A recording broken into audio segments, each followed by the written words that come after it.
जय साई राम। जय गुरुदेव दत्ता। गुरुर् ब्रह्मा गुरुर् विष्णु गुरुर्देवो महेश्वरः।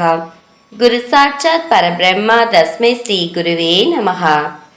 अक्कलकोट श्री स्वामी समर्थ லீலாமிருதம் அத்தியாயம் 102. தாசிப போசலே. ஸ்ரீ ராஜா சாஹிப்பின் மந்திரியான தாஜிப போசலே மிகவும் கண்டிப்பானவர், இரக்கமற்றவர். அவருடைய தவறான நடத்தையினால் அக்கல்கோட் அரசவையில் இருந்து ஆங்கில அரசாங்கம் அவரை பணி நீக்கம் செய்துவிட்டது. ஆனால் அரசருக்கு அவர் மீது இருந்த அதீத அன்பினால் 50,000 ரூபாய் அபதாரம் செலுத்திவிட்டு ஆங்கில அரசாங்கத்திடம் அவருக்கு உத்தரவாதம் அளித்திருந்தார்.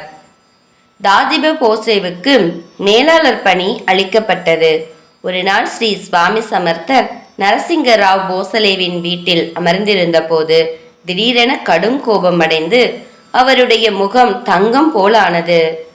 நடப்பது எதுவும் புரியாமல் பக்தர்கள் அங்கும் இங்கும் அலைந்து கொண்டிருந்தனர். அனைவரும் ஒரு மறைவான இடத்தில் ஒளிந்து கொண்டு நடக்கப் போகும் அற்புதங்களை பார்க்க ஆவலாக இருந்தனர்.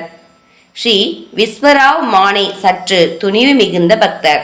இருப்பினும் அவராலேயே ஸ்ரீ சுவாமிகளுக்கு முன்னால் நிற்க முடியவில்லை. ஒரு புலிக்கு முன்னால் கூட நின்று விடலாம்.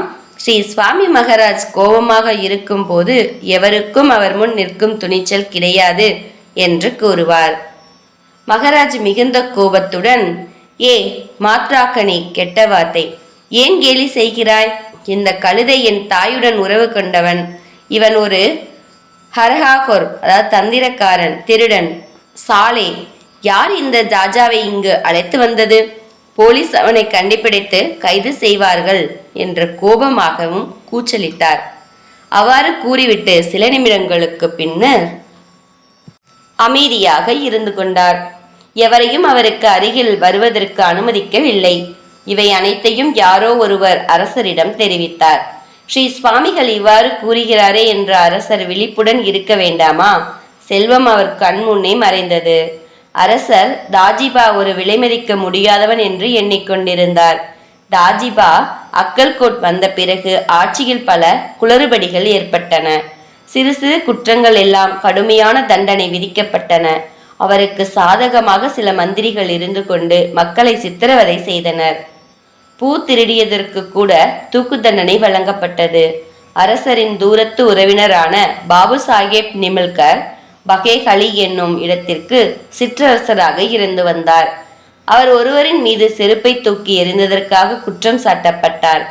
80 வயதான அவருக்கு 1 வருட சிறை தண்டனையும் 1000 ரூபாய் அபதாரமும் வழங்கப்பட்டது. இதே போல பலருக்கு கடுமையான தண்டனைகள் அளிக்கப்பட்டு துன்பத்தை அனுபவித்துக் கொண்டிருந்தனர். சித்தோபந்தோல் சரியாக கணக்குகள் பார்க்கவில்லை என்று தாஜிபா வருவாய்த்துறை அதிகாரியிடம் புகார் அளித்தான். அரசாங்கம் நஷ்டத்தில் செல்வதாக கூறி அப்பாவி மக்கள் மீது அதிகமான வரி சுமத்தப்பட்டது. இதுபோல பல குழப்பங்கள் உண்டான காரணத்தினால் அக்கல்கோட் அரசாங்கம் கவிழ்க்கப்படும் என்ற பேச்சு நிலவியது.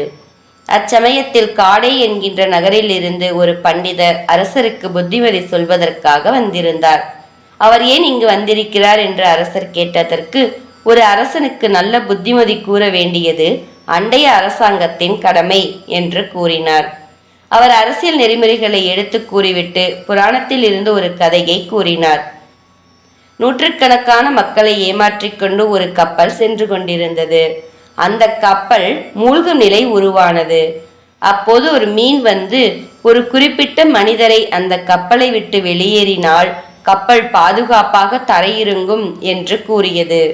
அவ்வாறு செய்தவுடன் கப்பலில் இருந்த அனைவரும் பாதுகாப்பாக கரையை அடைந்தனர். அதேபோல் இந்த நாட்டில் தேவையில்லாதவர்களை வெளியேற்றி மக்களை காப்பாற்றுங்கள் என்று கூறிவிட்டு சென்றார். அகம்பாகத்தால் அரசன் அவர் கூறியதை ஏற்றுக்கொள்ளவில்லை. அந்த பண்டிதர் சென்றவுடன் அரசரும் தாஜிபாவும், இவன் யார் நமக்கு புத்திமதி சொல்வதற்கு? நமக்கு தெரியாத நெறிகளா என்று அவரை கேலி செய்தனர். ஒரு நாள் மாலை நேரத்தில் ஸ்ரீ சுவாமி சமர்த்தர் ஒரு வீட்டின் வெளிப்புறத்தில் அமர்ந்திருந்தார். அப்போது அந்த வீட்டை கடந்து சில மந்திரிகள் தாஜிபாவின் சகாக்கள் குதிரையில் சென்று கொண்டிருந்தனர். அவர்களை பார்த்தவுடன் ஸ்ரீ சுவாமிகள் தன் பணியாளை அழைத்து கொண்டு சென்று, ஏ மாத்காமணி, ஒரு அடி மேலே எடுத்து வைத்தாய் என்றால் உன் தலையை நொறுக்கி சுக்கு நூறாக்கி விடுவேன். திருடர்களே, ஏமாற்றுகிறீர்களா? என் குழந்தைகளை எரித்து விட்டீர்களே, நீங்கள்தான் நெருப்பு வைத்தீர்கள் என்று குற்றம் சாட்டினார். ஸ்ரீ சுவாமி மகாராஜுடைய கோபமான முகத்தை பார்த்தவுடன் அவர்கள் பயந்து கொண்டு தங்கள் குதிரையை திருப்பிக் கொண்டு சென்றனர். மகாராஜ் பணி நீக்கம் என்று உரக்கமாக கூறினார். சில நாட்களிலேயே அரசாங்கம் கையகப்படுத்தப்பட்டு தாஜிபா போசலே சிறையில் அடைக்கப்பட்டான். அரசர் மீதும் ஒரு வழக்கு போடப்பட்டது. ஸ்ரீ சுவாமிகள் எவ்வளவு முறை எச்சரித்தும் அரசன் அகம்பாவத்தால் அவற்றை தன் காதில் போட்டுக்கொள்ளவில்லையே. அகம்பாவம், பணம் போன்றவை ஒருவருடைய கண்ணை மறைக்கும் போது நல்லவர்கள் மற்றும் ஞானிகளுடைய அறிவுரை கொஞ்சம் கூட அவர்களுடைய மனதில் ஏறாது. அத்தகைய நடவடிக்கைகளின் பலன்களை கண்டிப்பாக அனுபவித்துத்தான் ஆக வேண்டும். தக்க சமயத்தில் நமக்கு எவரேனும் அறிவுரை வழங்கினால் அவற்றை அலட்சியம் செய்யாமல் யோசித்து செயல்படுவோமாக. ஜெய ஜெய ஸ்ரீ சுவாமி சமர்த். ஜெய் சாய்ராம். ஜெய் குரு தேவதத்தா. அனந்த கோடி பிரம்மாண்ட நாயக ராஜாதிராஜ யோகிராஜ பரபிரம்ம ஸ்ரீ சுவாமி சமர்த்த மகராஜ் கி ஜெய்.